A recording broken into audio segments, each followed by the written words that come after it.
زمانے کی بات ہے، ایک بادشاہ نے اپنے ہمسایہ ملک کے بادشاہ کو 3 سنہری مجسمے بھیجے، ساتھ ہی ایک خط بھی بھیجا جس میں لکھا تھا، اگرچہ یہ تینوں مجسمے شکل و صورت اور وزن میں بالکل ایک جیسے ہیں اور کوئی شخص انہیں دیکھ کر یہ نہیں کہہ سکتا کہ ان میں کوئی فرق ہے، لیکن ان کی قیمتیں ایک دوسرے سے مختلف ہیں۔ ایسا کیوں ہے؟ یہ ایک راز کی بات ہے۔ اگر بادشاہ کے درباریوں میں سے کوئی درباری اس بھید کو سمجھ سکے اور ہمیں لکھ کر اطلاع دے تو ہمیں بہت خوشی ہوگی اور ہم اس شخص کو بہت سا انعام و اکرام بھی دیں گے۔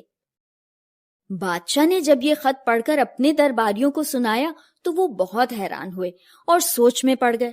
وہ دن رات اس الجھن کو دور کرنے کی کوشش کرتے رہے، لیکن کوئی بات ان کی سمجھ میں نہیں آتی تھی۔ بادشاہ بہت پریشان تھا کہ وہ اس سوال کا کیسے جواب لکھے اور تحفہ بھیجنے والے کے روبرو کس طرح سرخرو ہو۔ وہ سوچتا تھا کہ اگر ہماری طرف سے اس کا کوئی خاطر خواہ جواب نہ گیا تو بڑی ندامت ہوگی۔ وقت گزرتا چلا گیا اور دربار کے بڑے بڑے دانا لوگ اور بزرگ اس راز کو نہ پا سکے۔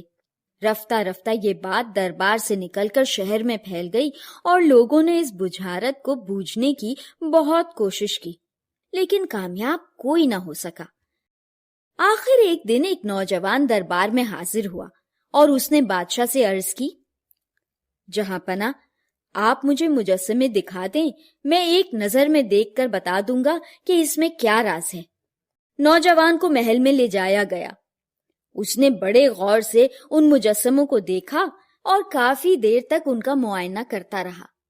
پھر اچانک اسے معلوم ہوا کہ مجسموں کے کانوں میں بڑے باریک سوراخ ہیں جو آسانی سے نظر نہیں آتے۔ نوجوان نے ایک جھاڑو سے ایک باریک تیلی نکالی اور پھر اسے ایک مجسمے کے کان میں ڈالی۔ تیلی اس مجسمے کے منہ میں سے باہر نکل آئی۔ پھر اس نے دوسرے مجسمے کے کان میں تیلی کو ڈالا اور وہ تیلی مجسمے کے دوسرے کان سے باہر آ گئی۔ جب تیلی کو تیسرے مجسمے کے کان میں ڈالا گیا تو وہ تیلی اس کے پیٹ میں چلی گئی۔ نوجوان بادشاہ کی خدمت میں حاضر ہوا، ادب سے کہا، حضور، میں نے ان مجسموں کا بڑے غور سے معائنہ کیا ہے، میں بات کو سمجھ گیا ہوں۔ اب آپ حکم دیں تو ان مجسموں کے بارے میں عرض کروں۔ بادشاہ نے فوراً اجازت دے دی۔ نوجوان نے عرض کیا، جہاں پناہ، جس طرح انسانوں کی طبیعتیں اور مزاج الگ الگ ہوتے ہیں، اسی طرح ان مجسموں کی بھی الگ الگ خصوصیات ہیں۔ پہلے مجسمے کی طبیعت ان لوگوں سے ملتی ہے جو کوئی بات سنتے ہیں تو فوراً اس کا ذکر دوسروں سے کر دیتے ہیں۔ ایسے لوگ قابل اعتبار نہیں ہوتے۔ دوسرا مجسمہ ان لوگوں کی طرح ہے جو کوئی بات سنتے ہیں تو اس پر بالکل دھیان نہیں دیتے۔ وہ بات کو ایک کان سے سنتے ہیں اور دوسرے کان سے نکال دیتے ہیں۔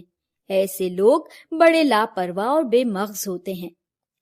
تیسرا مجسمہ ان لوگوں کی مانند ہے جو بات کو سن کر اپنے دل میں بٹھا لیتے ہیں اور بغیر وجہ کے کسی سے اس کا ذکر نہیں کرتے۔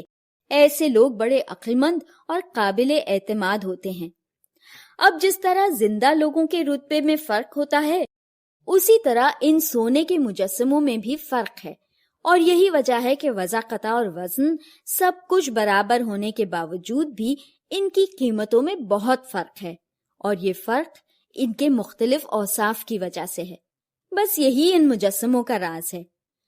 بادشاہ اس نوجوان کا یہ جواب سن کر بہت خوش ہوا۔